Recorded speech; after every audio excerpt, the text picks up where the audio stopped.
Hi, this is Lucy and thanks for coming back to my channel to watch this latest video. I'm going through this really old paper pad that I have, and I decided to use up some of the papers as I've had this, I don't even know how long for. So I'm just going to go around and cut some circles out of some of the complementing papers.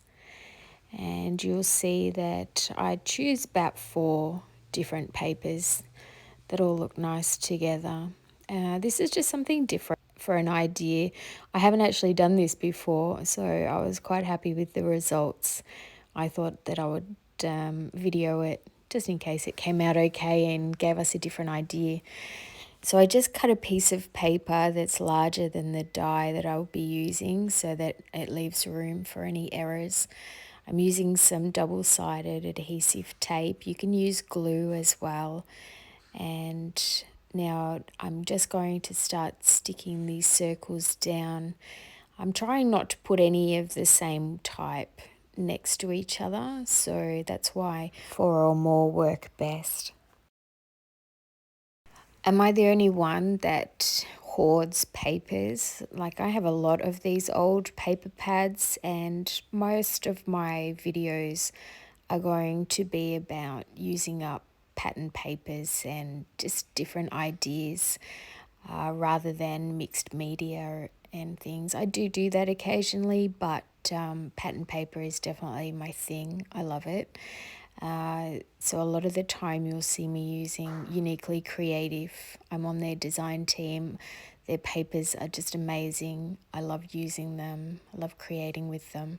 So they'll be the main ones, but I do like to show how to use up some of these older, not as attractive patterns, really. So all I've done there is die cut this out now. And that frame actually looked quite good. That was the other part of it. I did actually wonder about creating a card with that as well, but yeah, I thought I'd just stick to what I was originally thinking.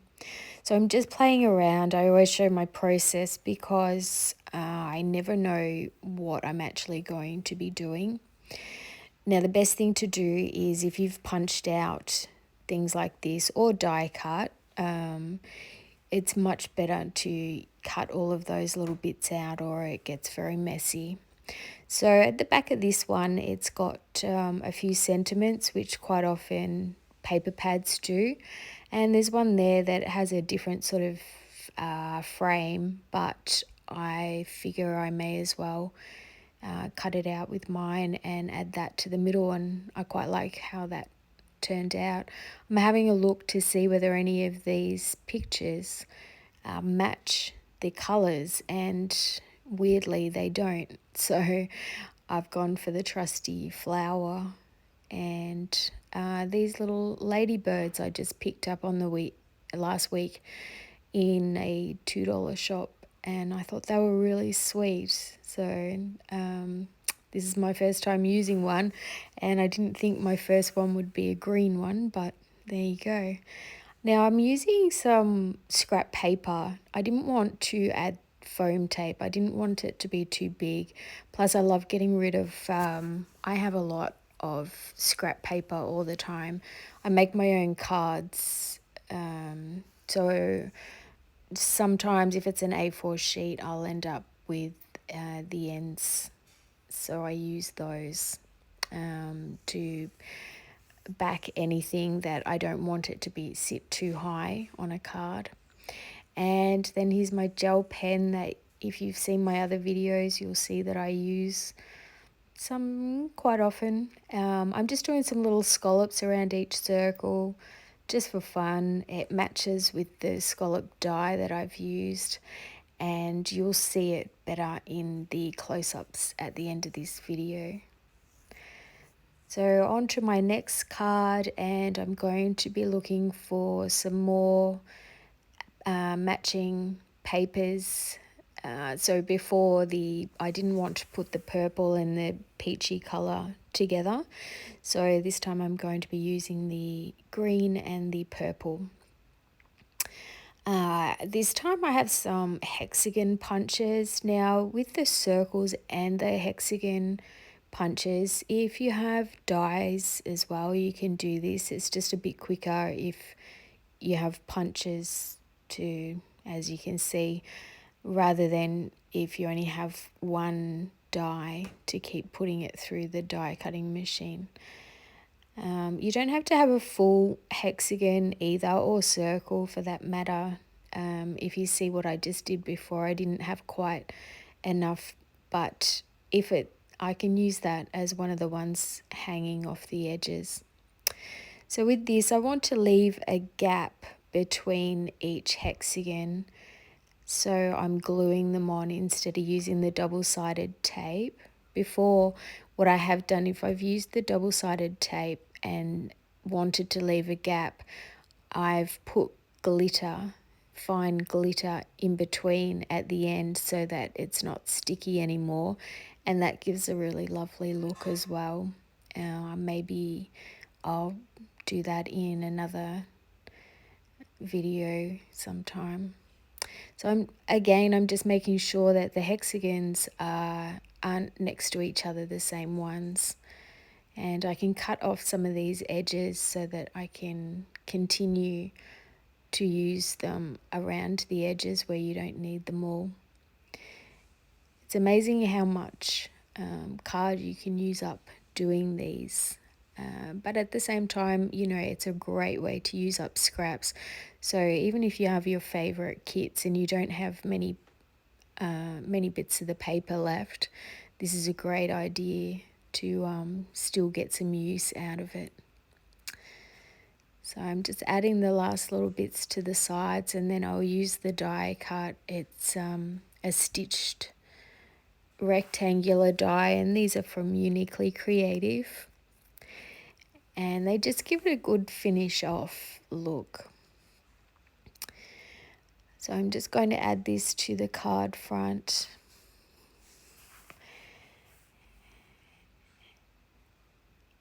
I'm not exactly sure what I was pointing at, so sorry about that.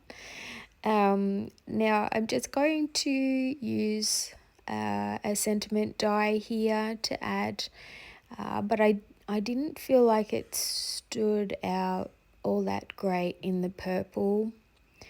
And now I'm going to use some of the Uniquely Creative flowers from here, and I'm just going through to see which ones I like with the card, but they match perfectly, so that was really good. I didn't plan that at all. And I've decided that I want to now try to die cut in white instead, the sentiment. So I'm going to do 2 layers of that. I'll glue them together and add it on to there, so then it has the purple shadow, so it gives a bit of extra interest. Still doesn't stand out as well, but you can see it much better in real life than on the video here. So I'm just gluing down the flowers and cutting out a couple of leaves, and then this card is done. What do you think of these cards? Would you try this? So on to the next card, and I'm just looking to see what other papers I have that will complement it, and I'm going to use the larger hexagon punch this time, which will go really nicely with the large size card, a C5 card that I'll be using today.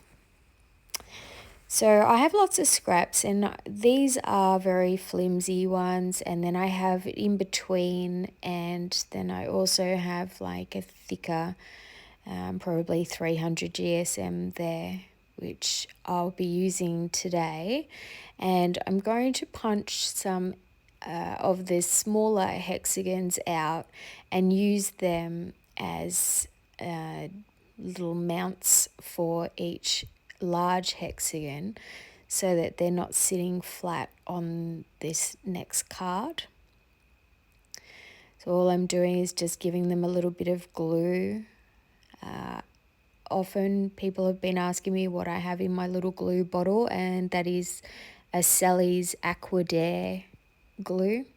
So now I have a piece of white card that is larger than my actual card that I'll be using, and as I said, it's a C5 card that I'm doing this one for, and that means that I have an A4 sheet of fairly thick paper, and I just fold it over, and that's the size of the card. I have some envelopes to match as well, and I really like the large size cards sometimes, especially if it's for a special occasion. So yeah, all I'm doing is just gluing these as I go. Some I'm doing more of, and making sure that none of the patterns are sitting next to each other again, which is probably the hardest part about this, but it's pretty easy and it's really fun to do. In the past, I've done a lot of hexagon cards. I like the geometric shapes, and I love the reveal once you cut off the edges, because it always looks like a little bit of a mess until you turn it over and cut off all the edges and see what it looks like. So I'm almost finished here. Of course, I'm not going this fast. I've got it on about ×5. So yeah, it takes a minute, but it's really quite fast to do. I'm still adding a little bit of that dimension by putting down some of the white card on those pieces as well on the edges. So now I'm just going to go around with my double-sided tape, and I'll take off, because it's very important that it's on properly, I'll only take off that middle piece until I'm happy and I've made sure that it's all going to cover the card completely, and then I take off all the sides. I always make sure that whatever the fold one is, the fold side, that one is definitely covered, because you can always make your card a little bit smaller if you muck up and don't cover it completely, but you can't cut that folded side off. So yeah, that's a tip that I live by. So I'm just cutting off the sides, and so then that's just sitting on the front of the card now, and I'm thinking I'll use the larger scalloped die. Uniquely Creative have got new cardstock, and these two are from there. I was trying to decide which one looked best. Both of them were good, but I decided to go with the darker and brighter one. And although I've used double-sided tape, I also use a bit of glue quite often as well. I do like to make sure that things stick forever in case somebody keeps the cards forever. When I first started, I found that some cards that I had for a long time, when I went back to them, they kind of fell apart because of what I was using when I first started crafting. So here I'm just playing around. I got these numbers the other day when I got the ladybirds, and I thought it might be nice. It's not for anyone in particular, but I do sell my cards on my online store as well, called lovebypaper.com.au.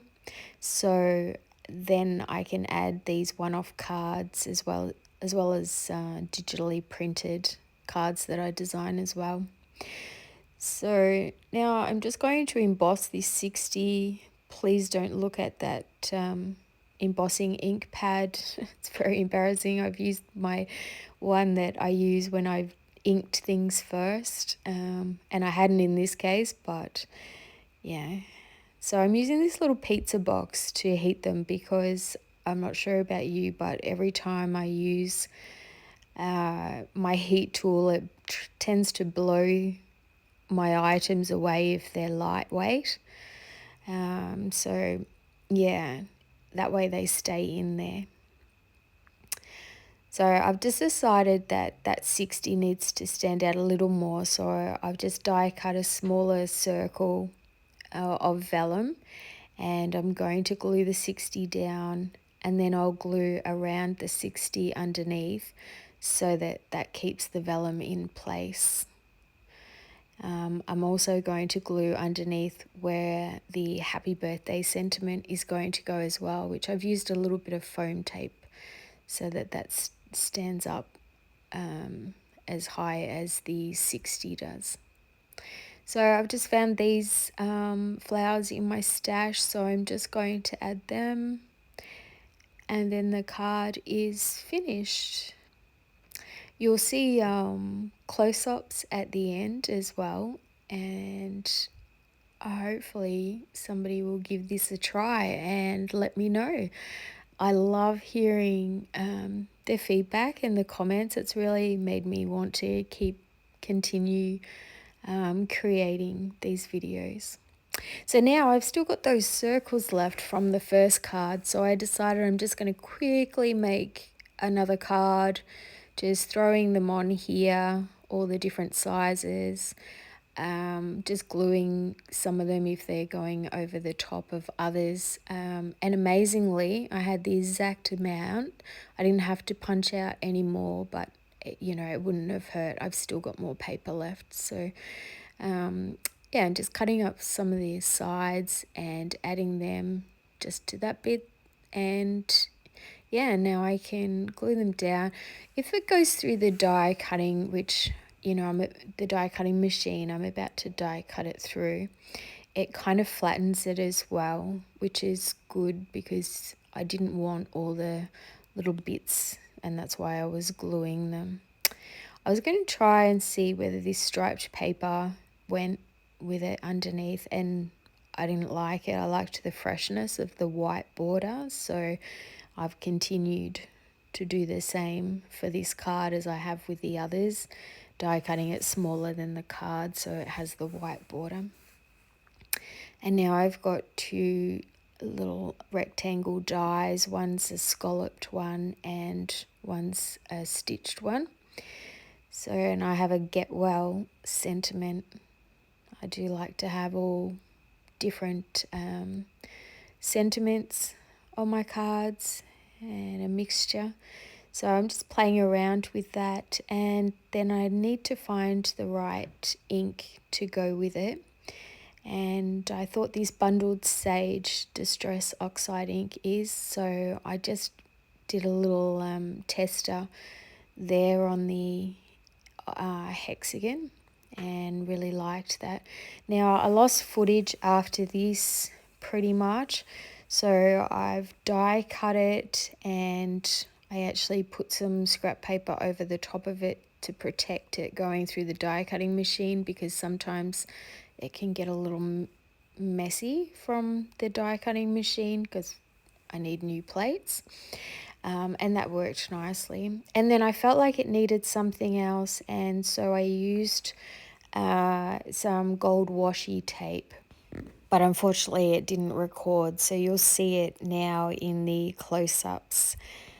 I hope you've enjoyed the video and got some ideas. Please subscribe if you haven't already. Feel free to let your friends know about my video channel as well. Perhaps share the links if you think they might be interested, and please come back for the next video soon.